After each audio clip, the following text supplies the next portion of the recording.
White colour thread ഉണ്ടെങ്കിൽ നമുക്ക് ഇതുപോലത്തെ ബ്യൂട്ടിഫുൾ ആയിട്ടുള്ള ഒരു സ്വാൻ ഉണ്ടാക്കാം. ഞാനിത് ഉണ്ടാക്കുന്ന സമയത്ത് ഇത്ര അടിപൊളിയാവുമെന്ന് വിചാരിച്ചില്ല കേട്ടാ. ഉണ്ടാക്കി കഴിഞ്ഞപ്പോൾ സെറ്റ് സാധനവും എനിക്ക് നല്ല സന്തോഷമായി. നമ്മുടെ കയ്യിൽ വൈറ്റ് കളർ നൂലുണ്ട് പറഞ്ഞാൽ നമുക്ക് പല കളറിലുള്ള നൂല് ഉണ്ടാക്കിയെടുക്കാം കേട്ടോ. ഞാൻ ആ റെഡ് കളർ നൂല് ഉണ്ടാക്കിയതാണ്. വൈറ്റ് കളർ ത്രെഡിൽ റെഡ് കളർ ഫാബ്രിക് പെയിന്റ് ഒന്ന് തേച്ച് കൊടുത്തതാണ് കേട്ടത്. ഇനി ഈ വീഡിയോയിൽ കാണുന്ന പോലെ ഒന്ന് ചുറ്റിയെടുക്കുക.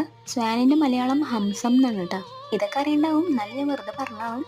അങ്ങനെ കഴുത്തിന്റെ ഭാഗം റെഡി ആയി കഴിഞ്ഞാൽ പിന്നെ ബോഡിയാണ് കേട്ടോ ഉണ്ടാക്കേണ്ടത്. അതിന് ഇതുപോലെ ഒന്ന് ചുറ്റിയെടുത്തിട്ട് ഇതുപോലെ ആക്കാൻ എല്ലാവർക്കും അറിയണ്ടാവും.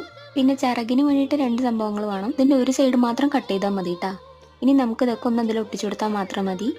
നമ്മൾ ഒട്ടിച്ചു കൊടുക്കണതിനോടൊപ്പം തന്നെ എന്തെങ്കിലും ഭാഗം ഇങ്ങനെ പൊങ്ങിയിരിക്കുക എന്തെങ്കിലും ചെയ്യേണ്ടത് പറഞ്ഞാൽ അതൊന്ന് കട്ട് ചെയ്ത് കൊടുക്കുക. ഞാനിവിടെ ആ ചിറകിന്റെ ഭാഗം ഒന്ന് കോൺ ഷേപ്പിൽ വെട്ടിയെടുക്കുന്നുണ്ട്. അതേപോലെ തന്നെ നമ്മൾ ബാക്കിലുള്ള വാലിന്റെ ഭാഗവും വെട്ടിക്കൊടുക്കണം കേട്ടോ. അങ്ങനെ എല്ലാം കഴിയുമ്പോൾ നമ്മുടെ ഹംസം ഇവിടെ റെഡി ആയിട്ടുണ്ട്. എങ്ങനെയുണ്ട്? അടിപൊളിയല്ലേ? അപ്പോൾ ഇഷ്ടപ്പെട്ടാൽ ലൈക്കും സബ്സ്ക്രൈബും ഞാൻ പറയണ്ടല്ലോ.